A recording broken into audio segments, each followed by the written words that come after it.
y, y con alegría porque ayer las abuelas encontraron al nieto 131, así que prefiero destacar las cosas de alegría, las cosas que nos hacen avanzar, porque tenemos muchas penas.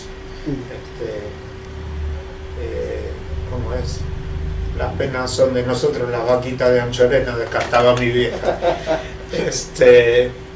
Y así que bueno, con alegría, esperamos mantener esta alegría para poder terminar el año así. Escriben historias, tocan las cuerdas más íntimas de algunas almas que están perdidas en la soledad. En cada pincelada recrean su vida, o tal vez la tuya. Son artistas, decidores, autores. Autores que tienen algo para contar y alguien que los escucha atentamente. Rústicos Exquisitos presenta Memorias de un siglo.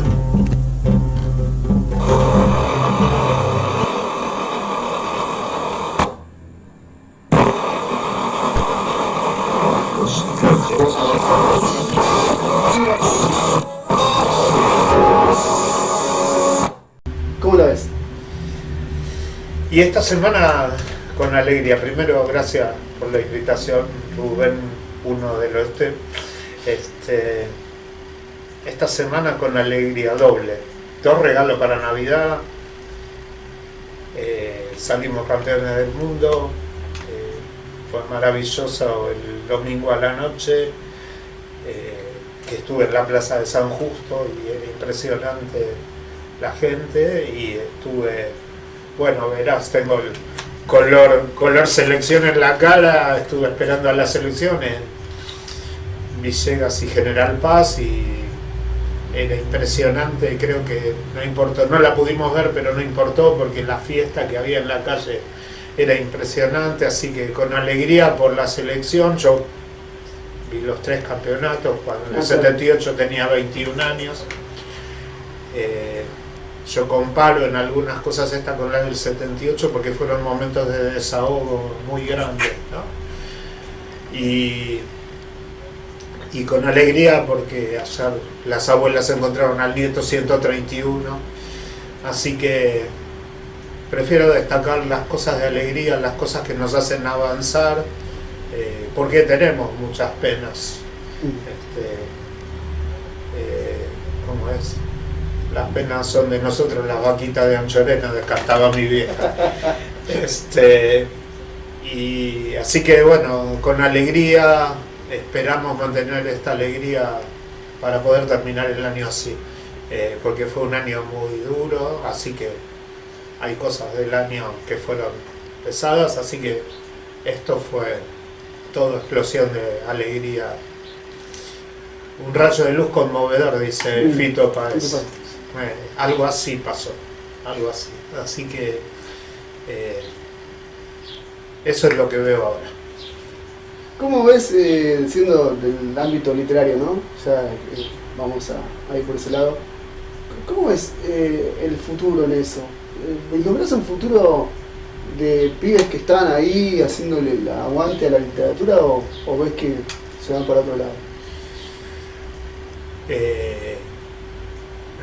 No es mayoritario, pero hay mucho, o sea, no es, o sea, yo no veo porque no tengo una estadística, pero hay un núcleo fuerte, no sé si es enorme, pero sí fuerte, de pibes que escriben y dicen, porque después de que escriben dicen y te rompen la cabeza. Es impresionante, tiene una manera distinta de escribir que nosotros que venimos de otro siglo.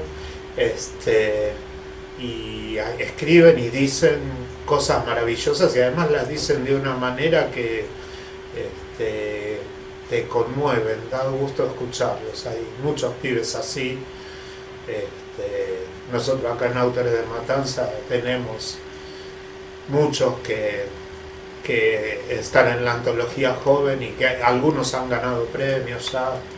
La verdad que veo un futuro de letras, por lo menos en Matancero viene muy bien, muy bien. Bien.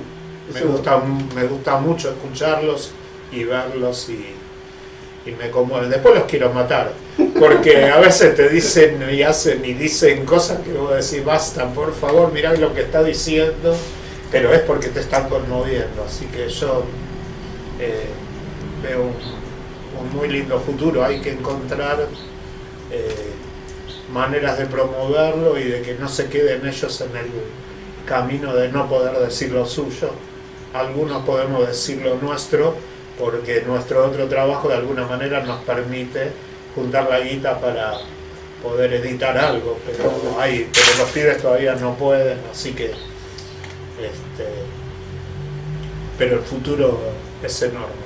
Contame sobre tu primera obra, Los Yankees me tienen podrido. Acá está. Ahí está. Traje a mostrar, después lo acercamos. Ahí está. Bueno, yo primero tengo que hacer un cachito de historia. Yo escribo desde chico, pero como empecé, para mí era un escape. La escritura era un escape, así que escribía, a veces escribía para joder a mis viejos, a mi hermana, pero en algún momento en un trabajo que tenía, yo laburaba en recreación, en educación para el tiempo libre, y nos dicen, bueno, les vamos a convocar a varios talleres para que ustedes tengan elementos para laburar mejor, así que quien quiera, acérquese. Tenemos varios talleres y entre otros taller literario. ¿Con quién? Elsa Isabel Bornemann. Yo me moría.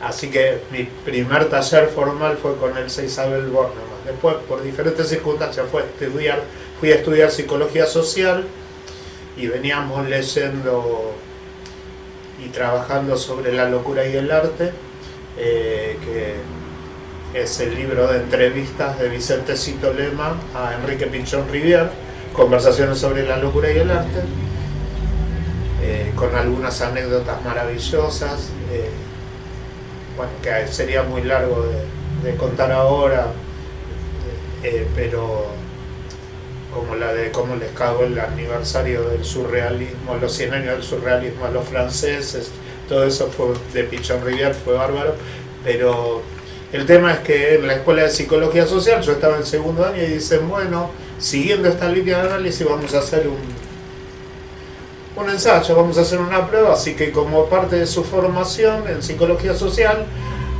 vamos a hacer un taller que va a durar este año, al final duró 2 años, con Vicente Cito Lema. Vicente Cito Lema falleció hace poco, para mí fue un maestro en muchas cosas. Me acuerdo una vez que visitó el instituto donde yo laburo junto con Eve de Bonafini, y una de las cosas que él decía era: sean generosos con las ideologías. Qué importante que me pareció eso. Pero además lo había visto en muchas cosas y en el taller. Y ya en el taller Vicente te dejaba 1 metro de altura. Cada encuentro del taller quedaba flotando 1 metro de altura. No sabías qué hacer con todo lo que te dejaba. Y yo ahí sí empecé a escribir más y empecé a guardar, y todo lo que vengo armando viene de ahí. Y este libro, Los Yankees me tienen podrido, casi todo es fruto de ese taller, de que fui escribiendo cosas. Había escrito un cuento que es el primero, que se llama Detective Privado, porque tenía ganas de escribirlo por mi cuenta, así que, como me señaló un amigo, Gabriel García, ese cuento es como un poco más atrasado, tiene un relato distinto, una forma de relato distinta al resto del libro, y muy distinto al último, que es Los Yankees me tienen podrido. Y casi todo menos Los Yankees me tienen podrido. Los Yankees me tienen podrido salió de unas vacaciones con mi hijo, que se había llevado un yo-yo para jugar y practicar él, porque quería aprender a manejar el yo-yo. Estábamos en el campamento y en un momento me dijo: está bueno como arma esto, ¿no? sí, sí, te vuela. Le empecé a contar los campeonatos de yo-yo y cómo la gente quedaba destrozada y nosotros se nos volaba el yo-yo en el medio del recreo y le pegabas a alguien. Dije, sí, sí, está bueno, qué sé yo. Y empecé a imaginar cosas que en el libro obviamente están distintas, y a la noche escribí y a la mañana estaban unos amigos en la carpa de al lado, les leí a todos la primera parte. Y después les dije, esto no está terminado, a las mañanas siguientes me levanté y lo escribí. Después vienen las correcciones, pero digo, tienen un origen en Vicente y otro origen como también en la novela. Algunas partes tienen un origen en conversaciones con mi hijo, con Federico. Así que, y bueno, lleva el título del último cuento, de Los yanquis me tienen podrido, que a todos nos tienen podrido por diferentes cosas, y acá el que relata el cuento en algún momento dice por qué los yanquis lo tienen podrido, pero lo vamos a reeditar, así que si quieren saber por qué lo tienen podrido, cuando lo reeditemos... Qué buena noticia eso. ¿Cómo lo vamos a reeditar? No sabía. Te estoy avisando. Se va a llamar Los yanquis me tienen podrido y otros cuentos, porque ya sé lo que voy a modificar y qué voy a agregar. ¿Vas a agregarle cuentos o vas a agregarle...? Sí, dos cuentos por lo menos. Ah, muy bien. Y hay uno que o lo modifico o lo saco. Ya lo vamos a conversar, pero mucha gente lo vuelve a pedir. Este libro es del 2012 y no quedan. En realidad la reliquia la tenés vos, te la voy a cambiar porque vos tenés el cuento del libro con las correcciones. Digo, la prueba de galera sería. Y bueno, son una serie de cuentos que no siguen una sola línea.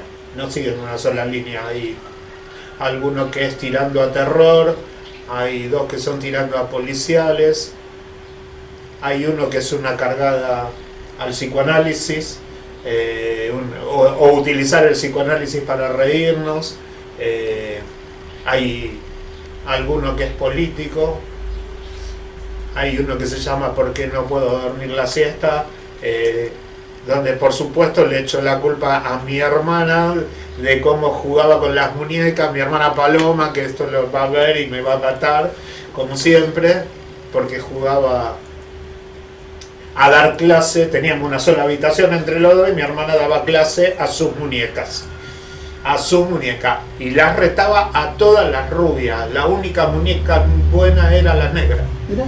La negra, que se llamaba Blacky, como la vieja locutora de televisión le había puesto Blacky, y era la negra, y esa era la única buena, que hacía todo bien, todo perfecto. Entonces cuento que, bueno, tiendo a perdonarla por sus posiciones y sus orígenes antirracistas.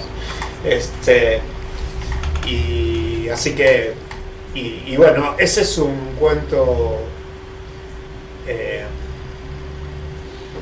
intertextual, recorre muchos textos de infancia y de adolescencia, que bueno, hay que leerlo y descubrir a qué se refiere también. Así que los cuentos no siguen una sola línea para nada, como yo en la vida, salvo el laburo, que hay que hacer cosas en mi laburo de educación, pero no sigo una sola línea tampoco, y en esto tampoco. Así que bueno, fue una satisfacción. Me animé después de muchos años a presentarlo. Me costó mucho decidir sacarlo a la luz, por darle pelota a algunas críticas a las que no tendría que haberle dado pelota. Los guardé durante... Imagínate que el taller y la mayoría de los cuentos los escribí en el año 94, 95, y el libro lo publiqué en el 2012. Así que me decidí a... conseguí un contacto con Macedonia Ediciones, con Fabián Viqué.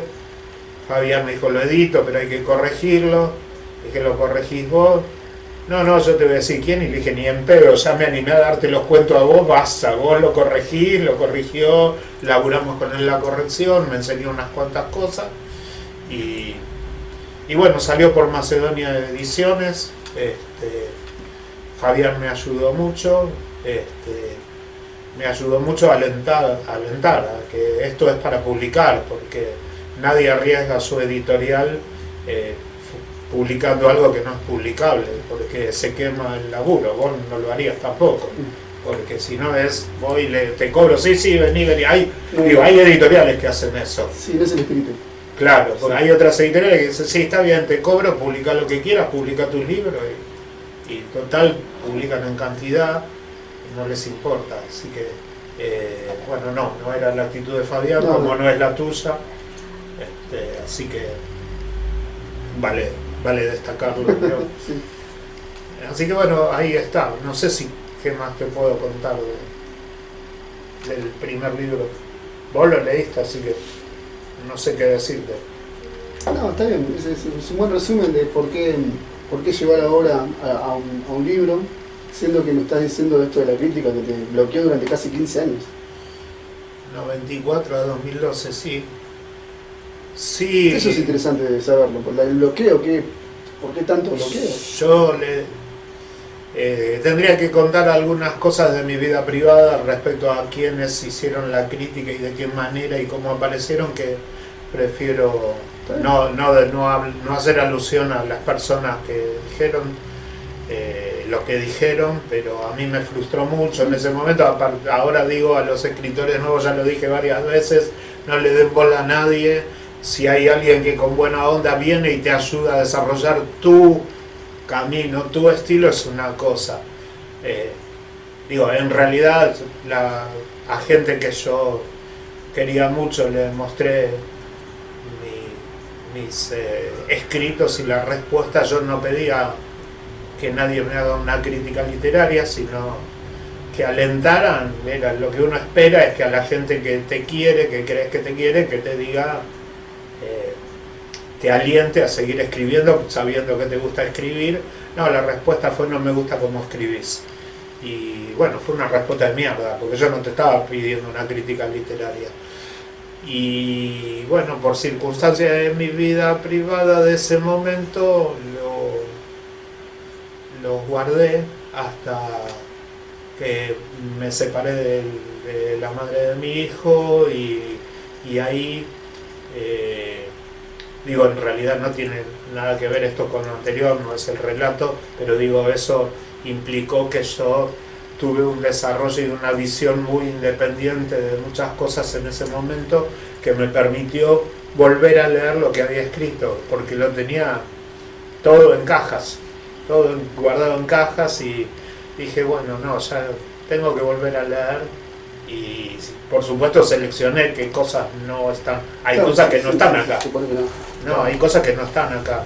Hoy me acordaba de una pintada en San Miguel.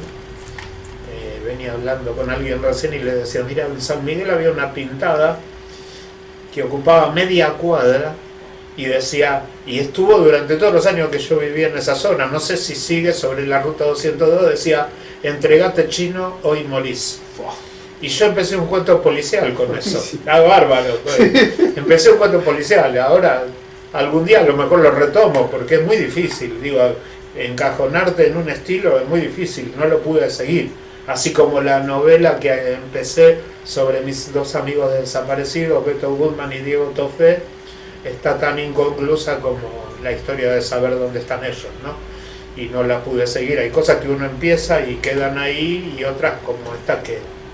Bueno, apareció gente que me empezó a alentar, que empezó a leer junto conmigo de nuevo esto, y les cayó bien, y me impulsaban y me ayudaban. Una compañera de laburo un día me dijo, Sergio, no te voy a corregir más porque vos escribís distinto. Y cuando me dijo, vos escribís distinto, dije, qué bueno, es uno de los mejores elogios que me pueden hacer. Es un estilo. Sí. Tiene que ver con el estilo, de escribir distinto. ¿Distinto a quién? No, ella decía distinto a todos. Sí. Claro, eso lo completó cuando hicimos la presentación del libro, y la presentación la hizo Carlos Escliar, y Carlos en ese momento dijo algo que yo no sabía de mí, que decía que ya en ese momento estábamos con las canciones del CD, entonces Roberto Viet iba cantando las canciones, y las íbamos presentando junto con el libro, y Carlos dijo que una de las cosas más difíciles para un escritor es encontrar su propia voz, y dice, y vos la encontraste. Y yo transpiré frío porque no podía creer lo que estaba escuchando. Yo lo que quería era que mis amigos conocieran. Hubo 70 personas en la presentación de este libro, que eran amigos y compañeros de trabajo y familia, y Fede y un amigo suyo, Marcos, custodiando, así cruzado de brazos, custodiando la mesa de los libros y después vendiéndolos. Así que fue como que se fue creando un ambiente alrededor de la creación del libro. Los cuentos ya estaban y corregidos alrededor de la creación del libro, un ambiente alegre, acogedor, de compañeros y amigos que acompañaban, y festivo. Fue muy lindo, y eso me ayudó, me hizo muy feliz. Y eso rompí con toda la crítica, metete la crítica en el trasero, listo. Le mandé el libro a la persona, a la otra no, porque falleció. No, pero el día de la presentación del libro estuvo una de las dos personas que me hizo la crítica, a él sí lo voy a nombrar, un amigo de ese momento, Marcelo Reguito, volvió y vino a la presentación del libro, que además ese día a la noche festejé mi cumpleaños, y estuvo conmigo y estuvo acompañando y aplaudiendo, como que cambió de actitud, y eso fue muy valioso también, ¿no? Porque fue actitud, no vino a decirme, che, lo que te dije hace años, no importaba, no, vino a estar. Sí. Así que, bueno, eso es todo lo que rodeó el libro y todo lo que rodea a esta cuestión, que lo digo para los chicos, pero los más chicos ya se están mostrando, por suerte, a esta cuestión que es que cuando uno muestra lo que escribe, muestra su vida, sí, muestra su vida interior, muestra pedazos que antes no había querido mostrar, y eso también implica animarse. Mirá que te voy a decir esto, mirá que te digo, yo digo que los Yankees me tienen podrido, lo pongo en la voz de un personaje, pero porque a mí me tienen podrido, obviamente. Entonces,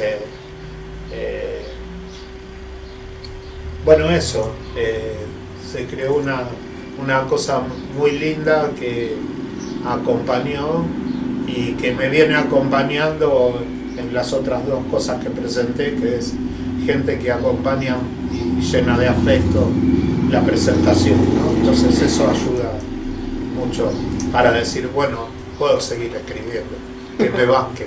Todavía hay gente que me banca. ¿Cuál fue tu primer escucha de tango de chiquito o de adolescente?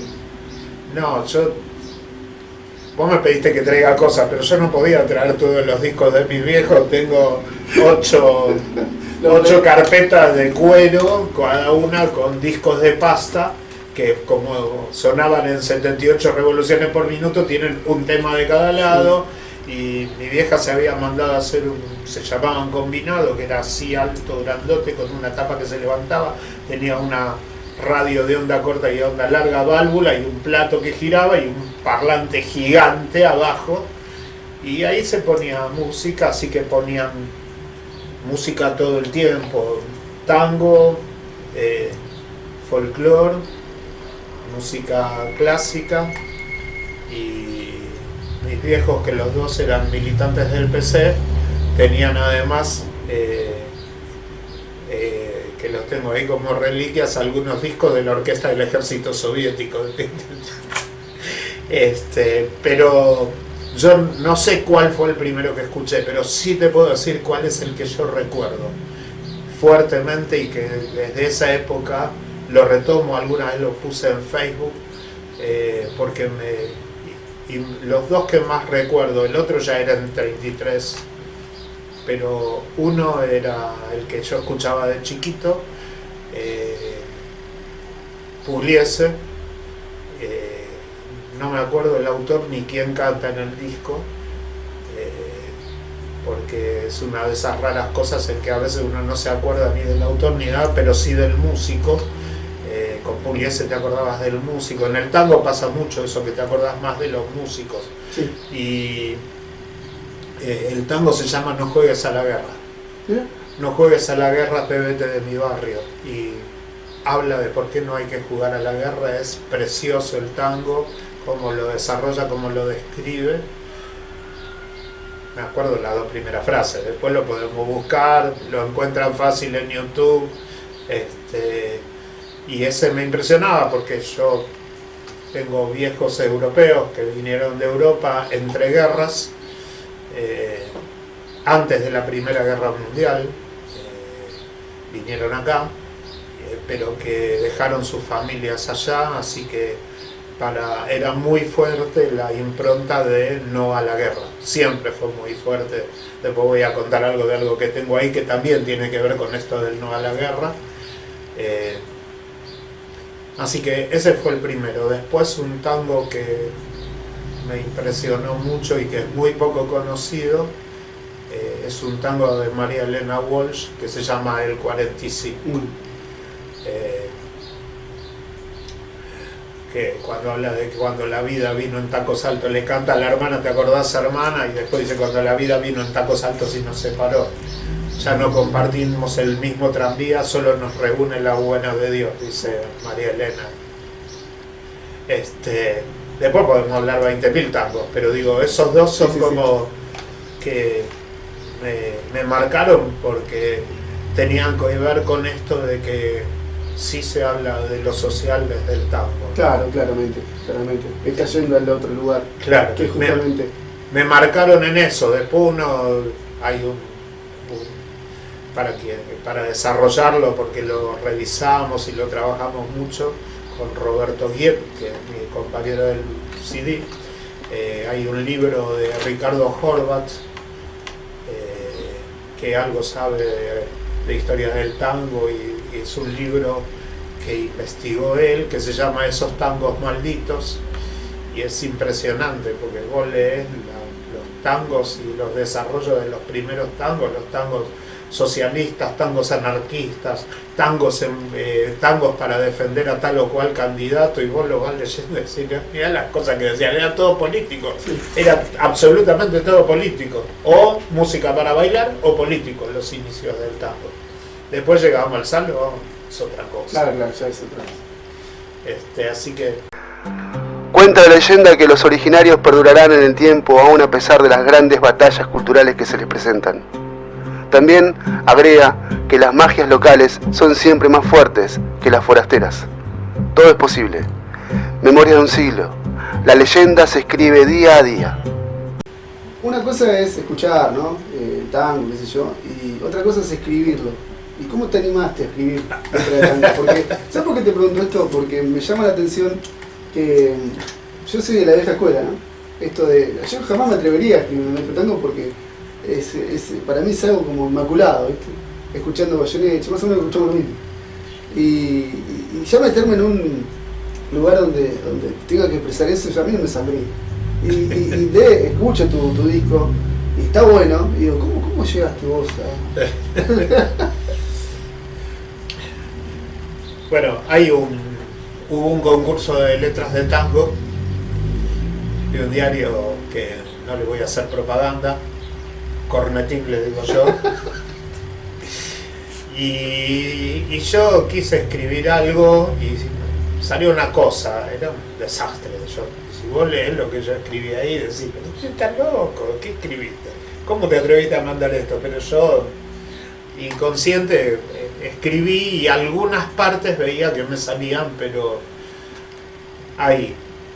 Entonces después, un día, me entero que un compañero mío, que era el fonoaudiólogo del instituto, cantaba tango, y que iba a cantar en tal lugar, en el Centro Cultural Julián Centella, en Cava, tal día, y bueno, le dije a una compañera de laburo, vamos a verlo, y quedé fascinado de cómo cantaba, todo.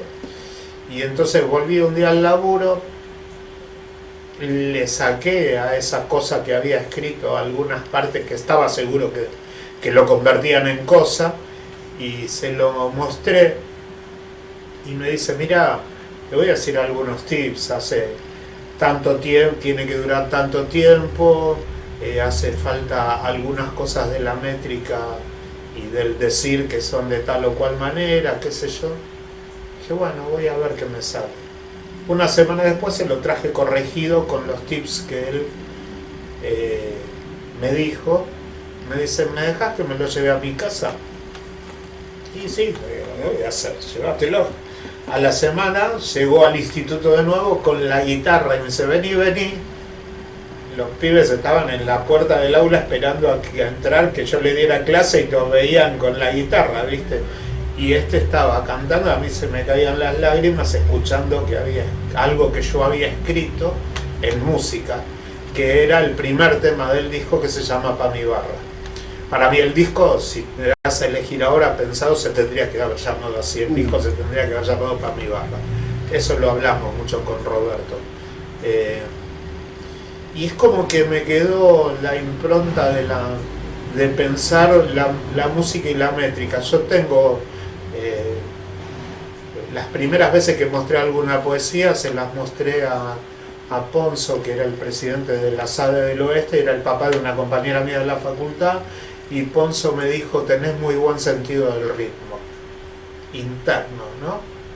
Que es como yo leo, me habrás escuchado leer las poesías, yo las leo no marcando el final, sino que las leo en función de cómo creo que es el ritmo de esa poesía, como yo la escribí. Y ahí me quedó eso del ritmo y la métrica, el ritmo, la métrica y la rima son cosas que te enseñan en la secundaria. Yo tuve muy buenos profes en la secundaria, entonces eso lo tenía más claro.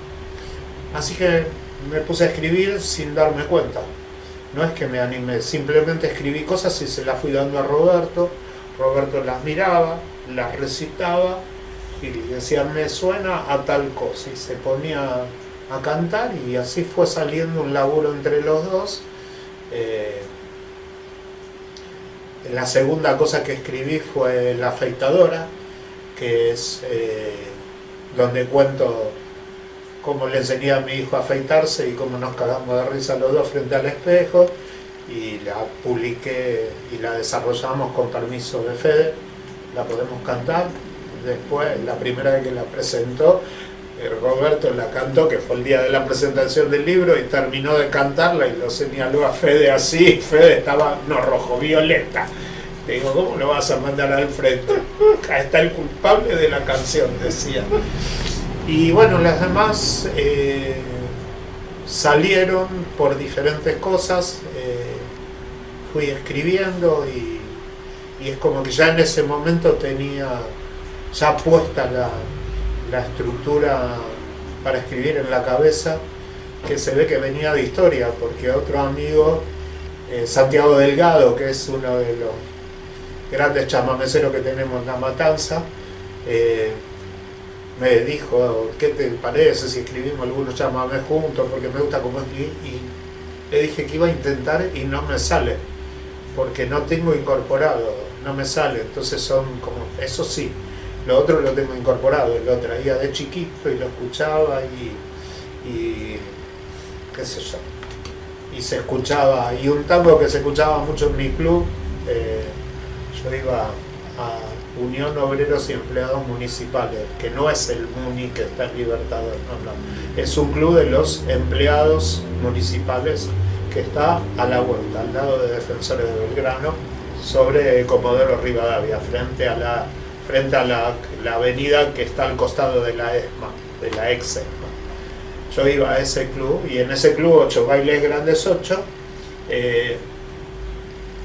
había sonaba música todo el tiempo. En los bailes de carnaval sonaba música todo el tiempo, y ahí lo que sonaba era el firulete todo el tiempo, el firulete, Julio Sosa, que yo no entendía, que decía que algún chabón, deja nomás que algún chabón chamulle al cohete, y yo escuchaba el boncha boncha y decía, ¿de qué habla? No entendía, así que un día busqué para entender de qué hablaba Julio Sosa. Ese fue el otro tango que debo haber escuchado de chiquito, corriendo con el pomo, los pomos de verde grandote, corriendo chicas para mojar, a ver quién mojaba y quién no había, era papel picado, pomo, antifaces y así. Y esos bailes estaban, de esos uno, algún día escribiré algo de eso, porque el haber estado en un club donde en la pista de baile, sin exagerar y cómodas, entraban 1000 parejas. Era una cosa impresionante. Era impresionante. Entonces, ver 1000 parejas bailando y en el medio corriéndonos los pibes con el pomo, y las parejas no te decían un carajo porque hacían lo suyo. Fue parte de la infancia, pero también de escuchar esas cosas, ¿no? Así que... Sobre la infancia, contame un poco brevemente sobre tus orígenes. Ahí traigo... los elementos. Sí, ¿puedo correrlo? Sí, dale. Hacemos lugar. Sí. Siempre me preguntan cuál es el origen de mi apellido y yo digo Aduana Argentina. Aduana Argentina. Aduana Argentina, vos ya lo sabés. Aduana Argentina, Transforman, qué sé yo. Mis viejos venían de Polonia. De mi viejo no sabemos si venía, toda la familia de él venía de Austria o de la República de Alemanes del Volga. No lo sabemos porque mi viejo casi no hablaba. Así que eso es para el próximo libro, que ya lo sabes también. Y de mi vieja, que era la que hablaba por los dos, sí sabemos historia y sabemos que vino, mi abuelo era ucraniano. Y entonces el destino de él en los poblados ucranianos, siendo de familia judía, era ir a pelear al ejército ucraniano como carne de cañón en primera línea, infantería, porque los nobles eran los que tenían caballos, los cosacos, los nobles eran los que tenían caballos, la infantería era carne de cañón y te destrozaban como fuera, y además el arma no te lo daban, vos andás con lo que fuera. Por eso se ve en la Edad Media los campesinos yendo a pelear con el tridente o con la hoz, con lo mismo que usaban para laburar, no iban a pelear con otra cosa, las armas eran de los caballeros, ¿no? Del zarismo, de todo eso. Entonces mi bisabuela, ahí en la cuestión de el no a la guerra, mi bisabuela dijo: mi hijo, carne de cañón no va a ir a la guerra de ninguna manera, así que lo encerró, se encerraron, ese fue el plan, le dejó crecer el pelo negro, largo, lo disfrazó de mujer, dijo que era muda, así que no podía hablar, para que no tuviera que hablar mi abuelo, y entonces cruzaron la frontera. La frontera era el río Danzig, que separa Polonia de Ucrania. Siempre estuvo en disputa todo lo que se llama corredor del Danzig, que es lo que va alrededor del río, cosa que sé, no porque sepa muchísimo de geografía, pero esto parte de la historia, uno va a verlo. Y entonces lo metió en una carreta, lo cruzó el río y fueron a vivir a Polonia, donde ya no era más parte del ejército. Se fueron a vivir a un pueblito campesino, y entonces un motivo de fusilamiento era desertor del ejército. El otro motivo de fusilamiento era el que voy a mostrar ahora, que era que como eran servidumbre, eran siervos todos, porque todavía era Edad Media, feudalismo. O sea, después se pregunta por qué la Revolución Rusa fue primero ahí. Digo, el campesinado era todo feudalismo, era todo propiedad del zar. Nada era de ellos, nada era propiedad de nadie, por lo tanto no se podían llevar nada. Y ellos se trajeron esto, que es pedazo de lata cobreado que está acá. Necesita que traiga algo. Esto es un samovar. Para los rockeros que van a veces a la Boca al samovar de Rasputín, y si no lo vieron, esto es un samovar que lo utilizan en toda Europa del Este, porque con esto lo que hacen es mantener el té caliente. Acá en el medio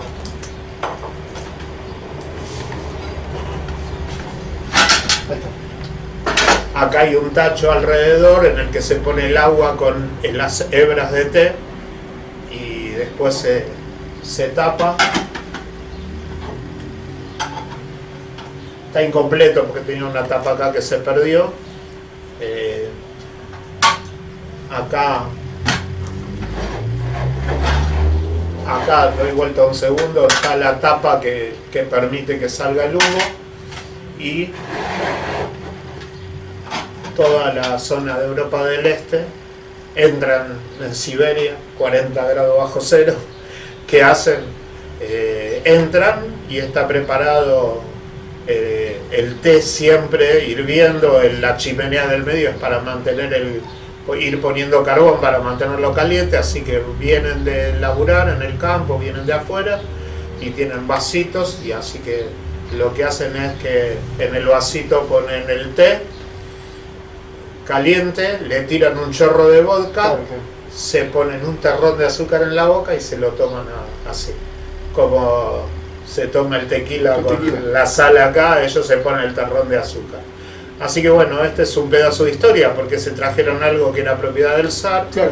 lo pasaron a Polonia, y de Polonia lo trajeron en el barco, que mi hermana encontró que el barco es el Alzamora. Lo trajeron en el barco y se vinieron a vivir para acá. Se fueron a vivir a una zona de conventillos, que hoy es zona de lujo, que es Libertador y Congreso. Y eso era todo conventillos, porque eran las zonas aledañas a lo que eran las quintas de Belgrano, y ahí vivían los laburantes de las quintas. Así que mi abuelo vendía peinetones y mantillas en la playa, que estaba casi cruzando Libertador, porque todo lo que es River, barrio River, los clubes son tierras ganadas al río, no había nada ahí. Así que bueno, de ahí después ellos se vinieron a vivir acá. Mi vieja cantaba en un coro, en el coro del Teatro IFT, en el centro, y se ve que mi viejo quedó prendado de ella y se animó a decirle algo de lo poco que hablaba. Le dijo: queda en la historia de la familia, ¿me permite que la acompañe a su casa, señorita? Somos fragmentos que se van armando de otros que a su vez también son fragmentos que se arman. Así, con esa constitución fundamental, vivimos, y por añadidura, la realidad que nos toca transitar nos hace ser y hacer eso de lo que estamos armados. Memorias de un siglo, células que se repiten infinitamente. Y uno construyó la vida acá. Yo nací acá, nací ahí en el límite entre Núñez y Saavedra. No, yo nací en Saavedra. Yo vivía cerca, muy cerca del Parque Saavedra, no del que está sobre la General Paz, sino de otro Parque Saavedra que está más adentro, cerca de lo que era la cancha de Platense, cerca de la casa de Goyeneche. En esa zona nací yo, en Superí y Ramallo. Ahí mis viejos alquilaban hasta que, en una época en la que no existían ni los intereses, ni la indexación, ni nada, mi viejo pudo comprar un departamento de 2 ambientes más el living, uno para mi viejo, otro para mi hermana y para mí, un living y la cocina y baño. Pudo comprar eso con cuotas fijas. Wow. Sin intereses, sin indexación, nada. Todo eso de cuando yo era chiquito, nada que ver con todo lo que ocurrió del año 75 en adelante, de Rodrigazo en adelante, para los que quieran estudiar historia o refrescar historia. Así que bueno, eso es. Fui a la escuela de Saavedra, a la escuela Félix de Azara. Ahí me enteré que fue uno de los primeros naturalistas de Argentina, Félix de Azara. Y la señorita de 4º grado Amanda Peñón de Alonso, nos hacía escribir, como digo yo, nos hacía escribir a destajo. Y yo escribía y escribía y escribía. Y fue la primera que me alentó, porque llamaba a mis viejos para mostrarles lo que yo había escrito y decirle que me alienten, así que de ese nombre es la que me alentó, maestra de 4º grado, la repito, Amanda Peñón de Alonso, no me la olvido. Te iba a preguntar justamente por qué te acordás el apellido, de todo el nombre completo, ahí está, esa es la consecuencia. Sí, para mí era,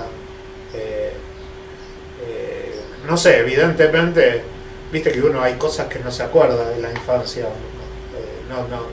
pero para mí evidentemente en ese grado yo debo haber sido feliz. Está bueno eso. Por lo menos con eso, yo escribía y ella decía hay que escribir tal cosa y yo escribía. Y hay que escribir tal otra, y como no era tema la vaca, había que escribir composiciones, es así, hay que escribir la composición, así se llamaba la composición. Pero yo escribía, tiraba una idea y yo escribía, sin parar. Así que, sí, creo que ese fue el primer aliento y mi primer descubrimiento de que podía escribir. Me quedó picando algo muy particular que dijiste sobre la huida de tus padres con tus abuelos, con tu papá. Mi mamá. Tu mamá, al lado de Polonia, que dijiste que le prohibía hablar. Y vos siempre decís, perdón, ¿no? Y vos siempre decís que tu papá era muy callado. Mirá que... Sí, pero no es eso, porque este era mi abuelo materno. Ah, no, claro, no. Este era mi abuelo materno y fue una táctica. La táctica fue, no, me lo confundí te con tu ponemos, papá, le decimos a todo el mundo que sos mi hija y sos muda, sí, disfrazada de mujer muda.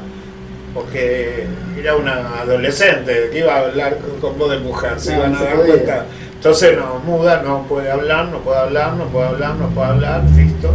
Y así cruzaron. Claro, no, era anterior, no. Yo me quedé con la idea de que tu papá, como siempre decís vos que no hablaba, era... No, lo de mi papá es otra cosa. Mi papá cuando vino fue a vivir a Remedios de Escalada, que es afuera de Lanús, digamos, en Remedios de Escalada. Y ellos construyeron un rancho de adobe, ahí se fueron a vivir, era adobe, y lo único que había era la cancha de talleres de Remedio de Escalada y la estación, casi no había casa.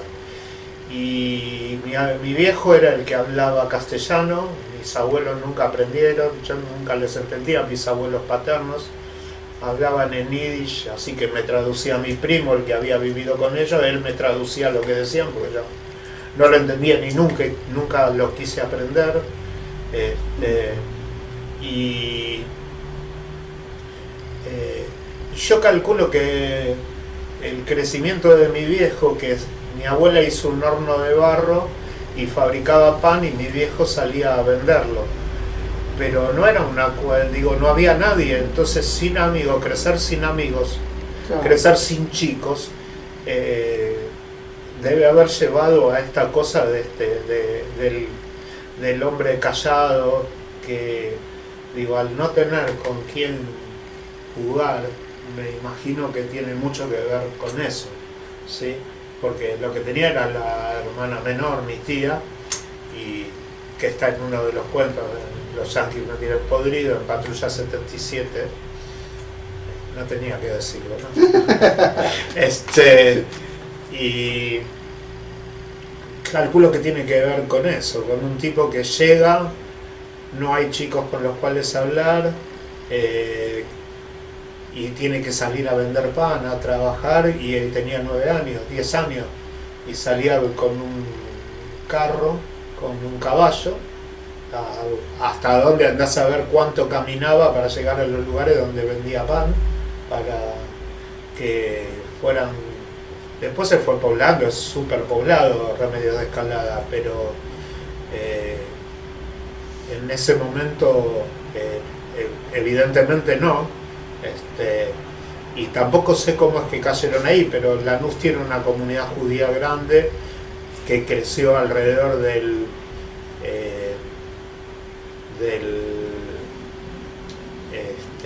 Pérez de Lanús, se llama Pérez con una T antes de la Z, que es el origen real de los Pérez, son los Pérez son Pérez que se sacaron la T en la Inquisición. Claro, claro. Porque ETZ es hijo de... Ah, es una de las terminaciones de... Como Mac, son. Sí, claro. Sí. Claro. Como Ben en hebreo. Ben. Sí. Entonces, no sé si es Ben en hebreo o en latino, no sé, que no tengo idea, pero digo, hay varios que... y entonces los ETZ con Z se sacaron y no se reconocen porque han quedado mezclados con la Inquisición. Con el Pérez de nuestro. Claro, fueron mezclados históricamente en la época de la Inquisición. Bueno, y ahí está el Pérez de Lanús, y alrededor de ese Pérez, que está al lado del Banco Credicom de Lanús, creció una comunidad judía de la cual mi viejo fue uno de los fundadores de ese club, que hoy sigue funcionando y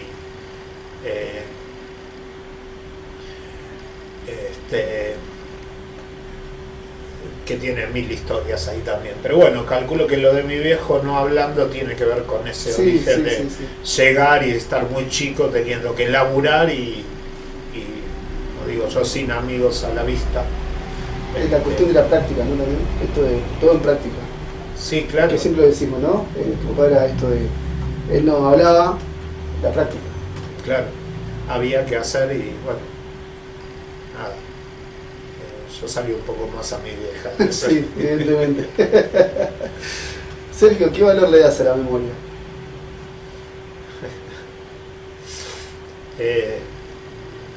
Bueno, vos querés que hable del otro libro. Pero Río... Decía por...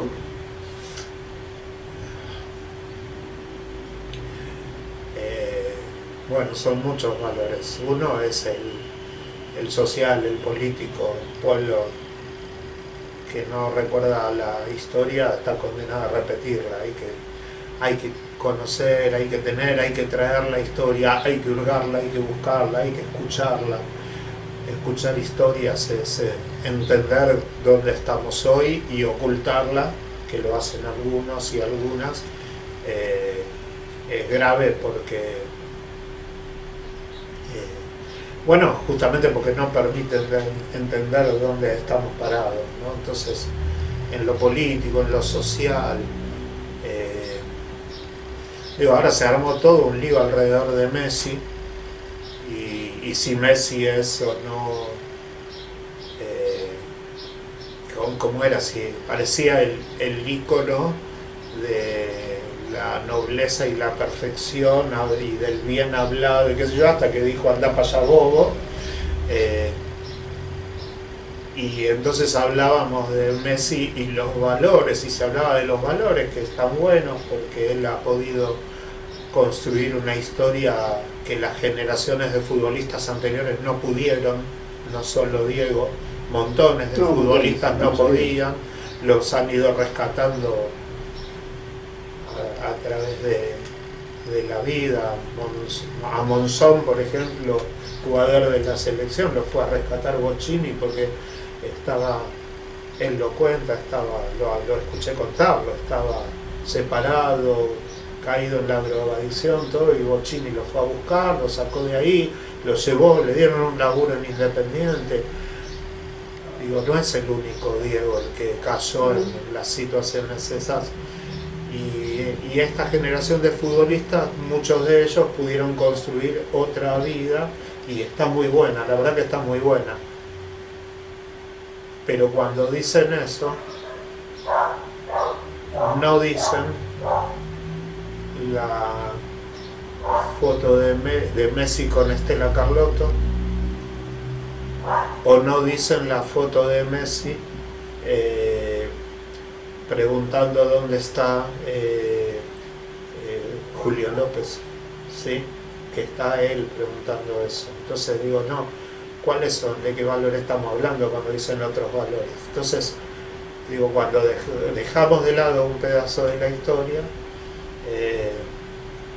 o como el otro día en una discusión política, ahora no voy a traer quién, pero decía, cuando hablamos de Eve, que hacía poco había muerto, decía, sí, lo voy a decir, Baradel lo decía. Ahí, ¿qué hace? continúa.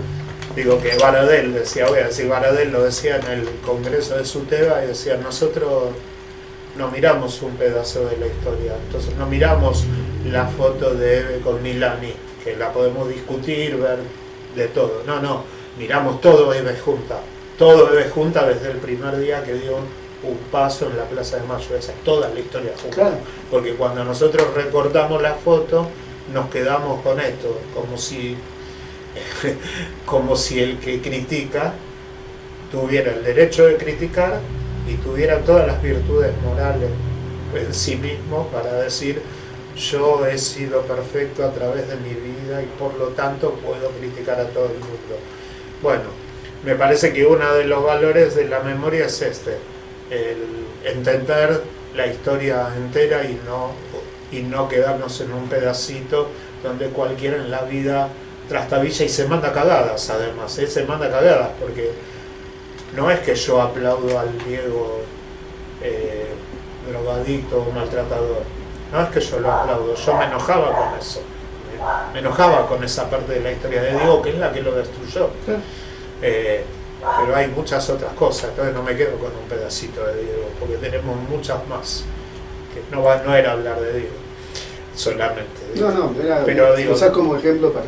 ¿Qué valor le damos a la memoria al entender la historia? En lo personal, ¿qué valor le doy a la memoria? Estoy grande y hay pedazos de la historia mía que se van perdiendo, cosas que me olvido de nombres y me olvido de cosas. Te estaba por preguntar quién era hasta que me acordé de Julio López porque te estaba por preguntar. Digo, entonces lo personal es que hay pedazos de cosas que se van perdiendo y que yo... Algunas que voy recordando trato de escribirlas para que queden, sí. Porque si uno a veces no se acuerda de cosas propias, corre el riesgo de no saber quién es uno, ¿no? Yo no quiero que eso me pase y sobre todo no quiero que le pase a mi hijo que no sepa quién soy yo, que creo que ya lo tienen muy claro. Para abordar y para acompañarme y también para pelearme y discutirme lo que sea, cosa que saco del padre. Lo que hay que discutir, si estoy convencido lo discuto y listo. Así que por ahí esos son los valores y por eso lo puse en el título del libro, de la última novela que la editamos con vos, la editaste vos en realidad, la editorial Uno del Oeste. Y la de La dueña y la memoria la memoria es un bar en la novela porque está puesto a propósito el nombre porque en un momento en el que la aprietan para vender a la dueña para vender el bar, la respuesta es no señor, la memoria no se vende y ese es el valor, la memoria no tiene que desaparecer, la memoria no se vende. Haremos como hace Ray Bradbury en Fahrenheit 451, ¿no? Creo que es ahí que se van, cada uno se aprende un libro, cuando empiezan a quemar libros los bomberos de la cultura, a quemar libros, cada uno se aprende un libro para recordarlo y mantenerlo vivo. Bueno, si hace falta alguna vez haremos eso. Un tango vibra en la noche, un cuadro al que se le desprenden los personajes en los sueños de la patrona. Dicen cosas, las llenan de sabiduría. Los temblores corporales son normales. El compañero la mima desde la vigilia. Ella, apoderada de las verdades ancestrales, se despierta y hace. Memorias de un siglo, un tango con toques de costumbres milenarias. Está en la canción de León, sí. Existe hasta estallar, no me acuerdo cómo dice, pero es eso, es algo que es una parte esencial de nuestra vida, nos mantiene vivos y uno no quisiera recortar, lo que pasa es que con los olvidos uno a veces recorta pedazos de memoria y cuando estás en una discusión alguien viene y te dice no, pero esto y lo otro, tenés razón, me olvidé. ¿Te lo olvidaste? Decís que te lo olvidaste, te dicen algunos los discutidores. No, mirá, hay cosas que uno no se acuerda, es imposible acordarse de todo. Pero bueno, el valor es ese, el saber quién es uno y el saber quiénes somos nosotros. Es eso, por ahí. Me salió esa frase, me la hiciste decir. Que es ¿no? Ahí lo traje. Ahí está. También acá está La Dueña y la Memoria, no sé si se ve más o menos, que con la tapa que hizo Camila de Lama, y que todo el mundo habla bárbaro de la tapa, entonces yo decía, no sabemos si el libro es bueno, pero la tapa es espectacular. La tapa es espectacular. Y bueno, caminó bien libro, caminó bien. ¿En qué momento de tu vida lo escribiste? No, pregunto porque es una historia muy bien realizada, es compleja la historia, no es fácil escribir ese tipo de cuestiones. Y todo tiene que ver con esto que decíamos, ¿no? Hace un rato lo decías vos, de que cada autor tiene su pedacito de vida en lo que escribe, es obvio.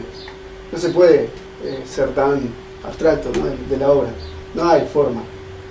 Entonces por eso pregunto, ¿en qué momento de tu vida escribiste este librazo? Para mí es un libro. Gracias.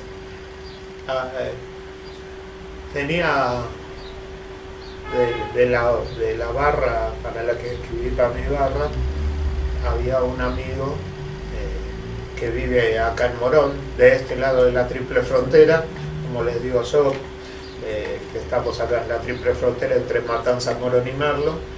Vive en Morón Pedro Isequilla, que es actor, que veremos si algún día lo podemos invitar para que venga acá.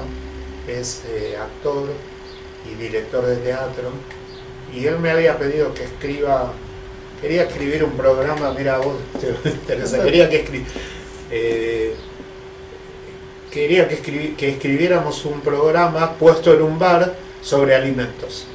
Y era sobre alimentos porque él ¿cómo es? Tiene un laboratorio para determinar la calidad de las comidas que vienen en los camiones, en las rutas, sobre todo de animales, porque de origen es veterinario, y él tiene mucha preocupación por el tema de las comidas y la calidad de las comidas, y quería que hiciéramos algo donde pudiéramos hablar de eso. Yo me puse a escribir y tampoco, como el chamamé, no me salía nada. No sé nada de guión. Me encantaría, por ejemplo, esto para mí La Dueña y la Memoria, y algunos de los cuentos también son para hacer guión, ya te lo dije. Pero bueno, hay que ver con quién, porque siempre tiene que ser alguien que interprete la esencia, no convertirlo textualmente, sino interpretar la esencia. Pero bueno, me quedó dando vueltas cosas que escribí, que empecé y quedaron ahí sueltas.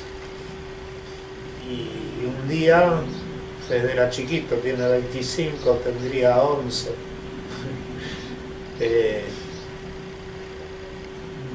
Una mañana me desperté 7 de la mañana y dije esto. Así fue, esto, como que me desperté soñándolo. Ah, mira. Y entonces agarré, ensillé el mate, me hice unos panes. 7:15 de la mañana tenía el mate, tenía los panes y me puse a escribir. Y en un momento dije, tengo que despertar a Fede para que desayune. Había escrito 25 páginas. Y digo, tengo que despertar a Fede para que desayune. Eran las 1:30 de la tarde. Escribí 25 páginas en 6 horas, todo metido ahí adentro, tomando mate que cada vez era más tereré, cada vez más porquería, pero yo seguía. Y yo mismo en ese momento no podía creer lo que había escrito, porque ahí vos ya lo leíste cuando describo el bar y lo que ocurre a la noche en el bar. Yo llegué hasta ahí. Hay partes que ahora están incorporadas que las escribí después, pero yo escribí 25 páginas ahí y el tiempo había desaparecido. Yo no podía creer lo que había hecho, porque cuando miré la hora y lo tuve que despertar para almorzar y no para desayunar, y como ella es un descendiente de mapuches, después en las investigaciones me entero que los mapuches reciben información ancestral por medio de los sueños. Y yo lo escribí acá, porque en ese momento lo primero que escribí fue Ella tenía los sueños. Y yo no lo sabía, yo lo escribí. Y hay una parte importante de los sueños. Después fue escribiendo partes, sobre todo en los veranos, cosas sueltas, partes que no sabía bien cómo iba a ensamblar, que tenían que estar ahí. Así que yo dije 10 años debo haber tardado. En los 11 hasta los 24 de fe, de 12, 13 años, de escribir partes, de corregirlas, después de ver cómo las iba a ensamblar, porque yo escribí 3 o 4 historias que eran las mismas, pero las escribí como historias distintas y escribí su desarrollo, pero no podía escribir una y después la otra y después la otra y después la otra porque no tenía nada que ver. Había que ver cuál era la simultaneidad de las 4 historias, así que ese fue un laburo. Después investigué, yo tenía una gran admiración por los mapuches, siempre cuento lo mismo, por su historia. Hoy están sufriendo mucho, pero yo tenía una gran admiración. Desde chico había un libro en la casa de mis viejos de Álvaro Yunque, que está tenido como un escritor infantil y era un investigador histórico, y entonces el libro se llama Calfucurá y la conquista de las Pampas, y yo lo había leído y me impresionaba mucho muchas cosas de ellos, particularmente cómo domaban a sus caballos ellos, al petizo con alonero y al caballo de tranco largo, porque tenían 2 y me impresionaba mucho eso. Y entonces, bueno, yo tenía esa historia y conocía cosas y tenía leyendas y una biblioteca que venía juntando de los pueblos originarios porque me interesaba y siempre leía cosas sueltas, pero acá tuve que investigar, así que encontré un libro que se llama Simbología Mapuche. Me olvidé el autor, con esto de la memoria me olvidé el autor, pero es un discípulo de Alberto Retz González, que es el antropólogo que asesoró a Víctor Heredia para hacer Tationgoy, y él es un discípulo de Alberto Retz González.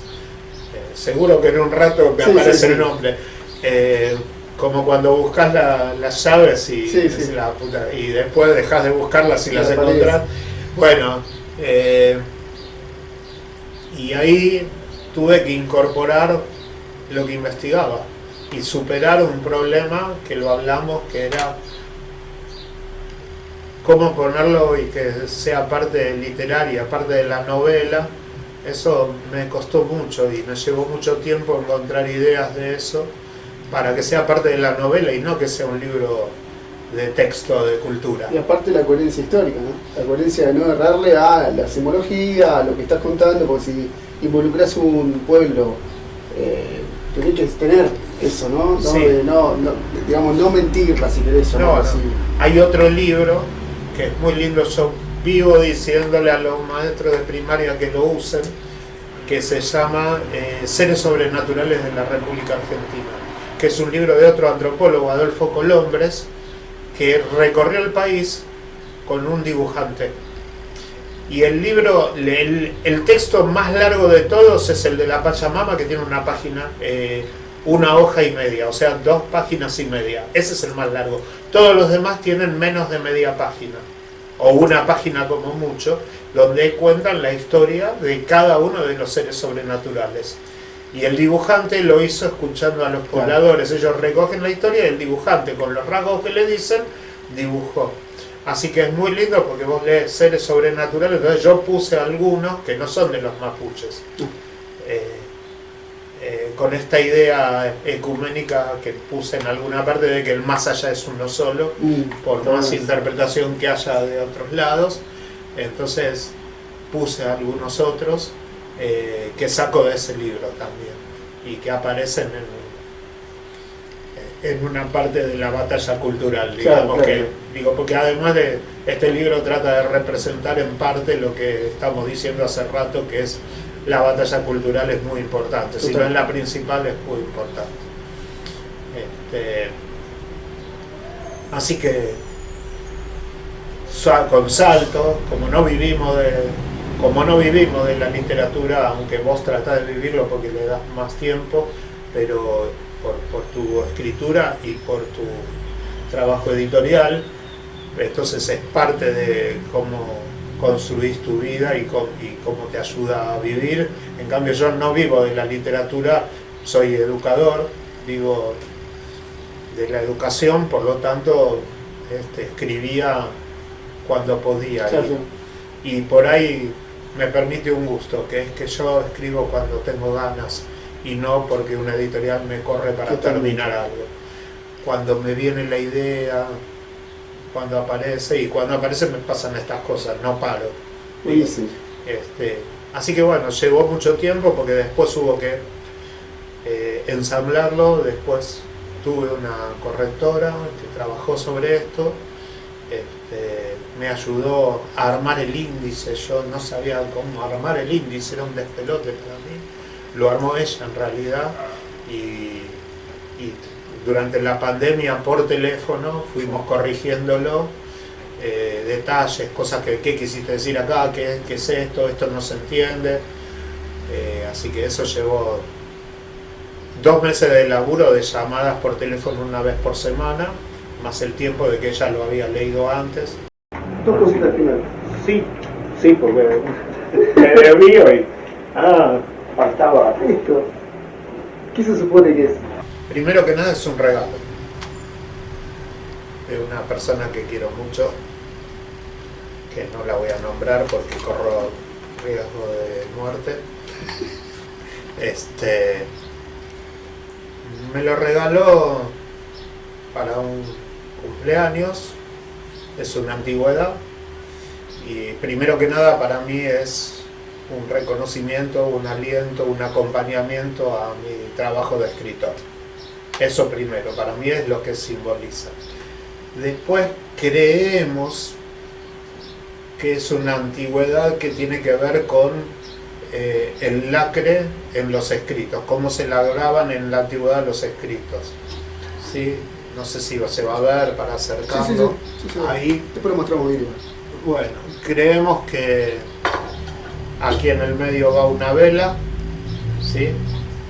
Que aquí en este costado se guardan los sellos que eran para lacrar, que algunos los tenían en el anillo, los reyes, para tenerlo siempre consigo, pero si no es un sello para lacrar, sello propio de una oficina pública, por ejemplo, qué sé yo. Imaginemos que Moreno lacró la representación de los hacendados con esto, y supuestamente se derrite el lacre, estando la vela acá, se derrite el lacre. Cuando se derrite el lacre se apoya el sello para que quede con el lacre caliente, se apoya la hoja acá y se aprieta el lacre contra la hoja. Esa es la suposición. Por ahí alguien lo ve y dice, no, están diciendo cualquier verdura y es otra cosa, y puede ser, pero es una suposición que es un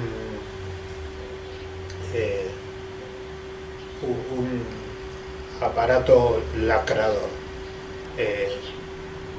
Y bueno, como estábamos hablando de mi escritura, lo dejé acá todo el tiempo. Gracias eternas por el regalo. Y bueno, eso, más explicación no tengo. Está en mi biblioteca, está ahí, cualquiera que entra a mi casa lo ve casi en primer plano, y también me acompaña. Son hablando del valor de la memoria, son las antigüedades que tienen el valor histórico de poder pensar el presente, no solo el de pensar la memoria, sino de traer la memoria al presente, pensar el presente y, si se puede, utilizarlo para proyectar el futuro. Bien, justamente eso, y vos das pie al final de la nota. ¿Qué le dirías a ese niño de 3er grado hoy? ¿De 4º grado era?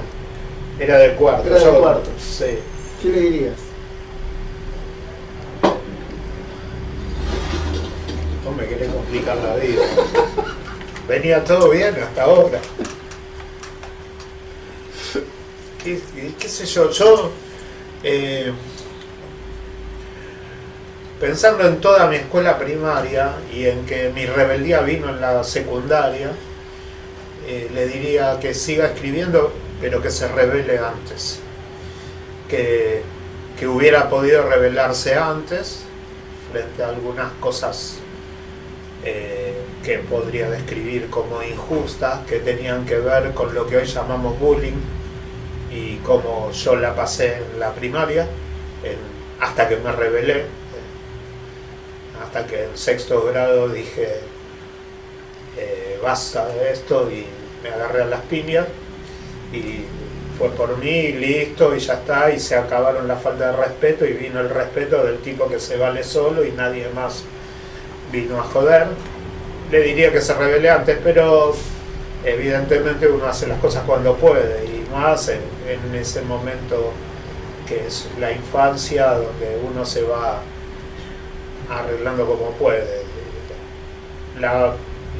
El desafío en el Félix de Azara era muy claro: te espero en la Nestlé, porque nosotros teníamos a 6 cuadras la fábrica de Nestlé y los maestros que iban a tomar colectivo pasaban a una cuadra, nunca veían, nunca se daban cuenta que nos agarrábamos a las piñas en la Nestlé. Uno sabe, y si tiene un poco de olfato en la escuela sabe quién se agarra con quién, sabe cuándo intervenir. Sobre todo uno que las pasó primero y que las hizo después. Sí.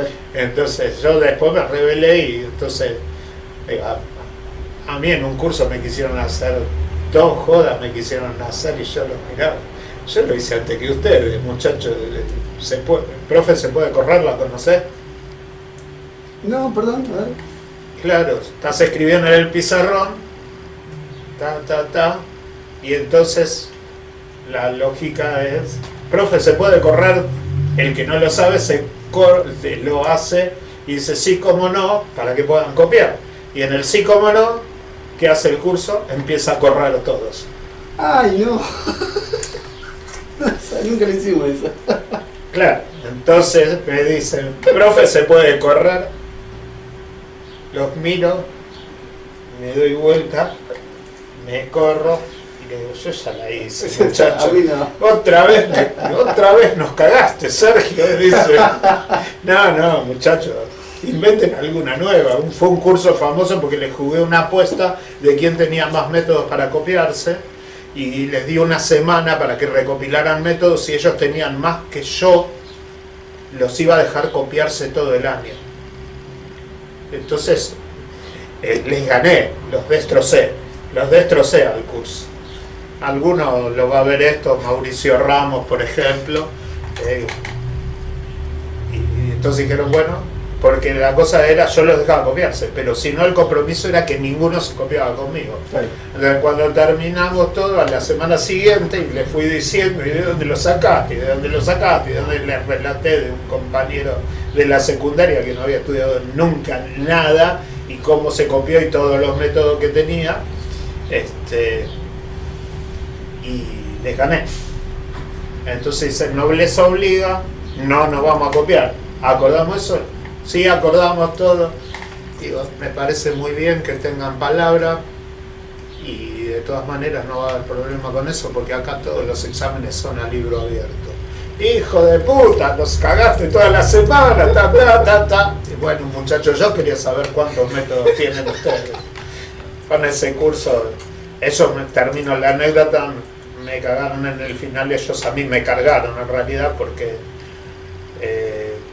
yo estaba dando clase, hablando, y estábamos debatiendo y qué sé yo, y paso por un banco y había una bolsa con gomitas, ¿viste?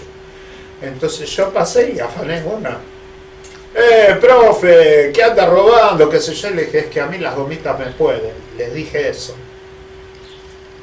Examen final, primer grupo, una bolsa de gomitas. Segundo grupo, una bolsa. Tercer grupo, salgo y digo: perdón, ¿quién más tiene bolsa? Estaban todos los grupos con bolsa de gomitas. Os aplaudí y le dije: pero basta, porque estoy empachado. Muchachos, guárdenselo ustedes. ¿Recordaste el nombre del libro? el nombre del autor del libro? Fiadone. Fiadone. Fiadone es el autor de Simbología Mapuche, el que yo decía que es, dice ahí en el libro que es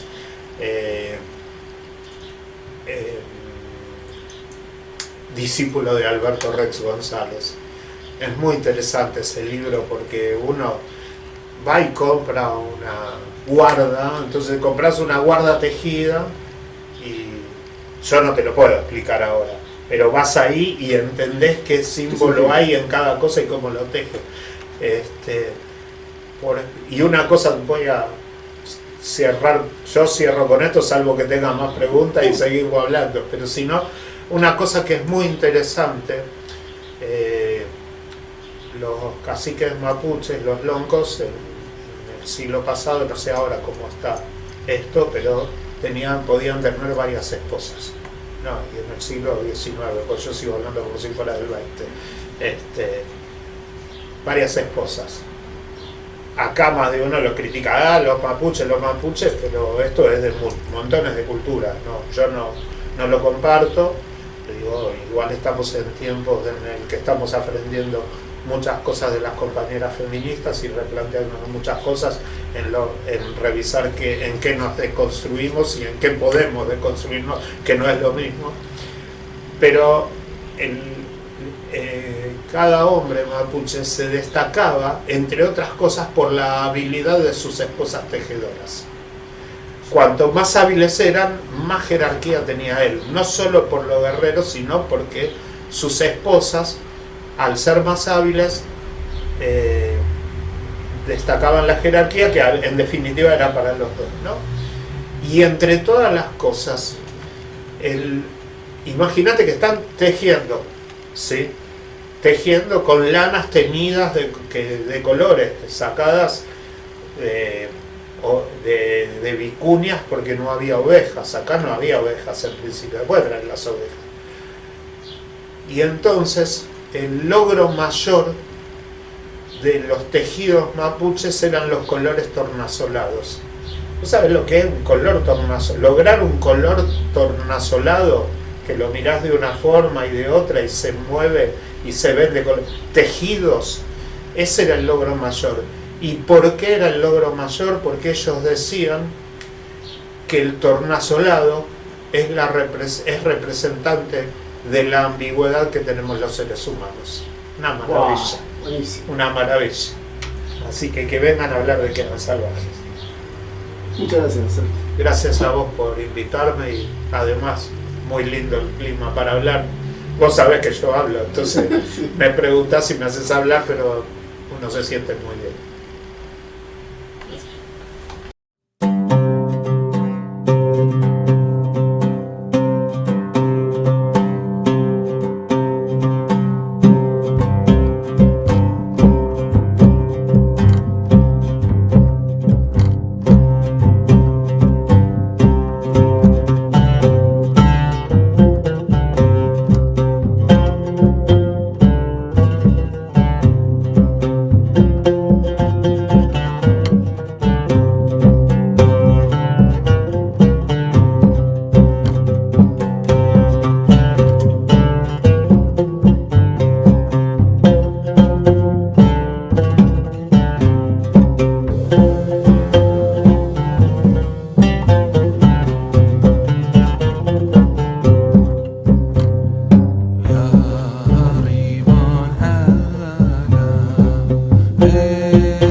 Fronteras.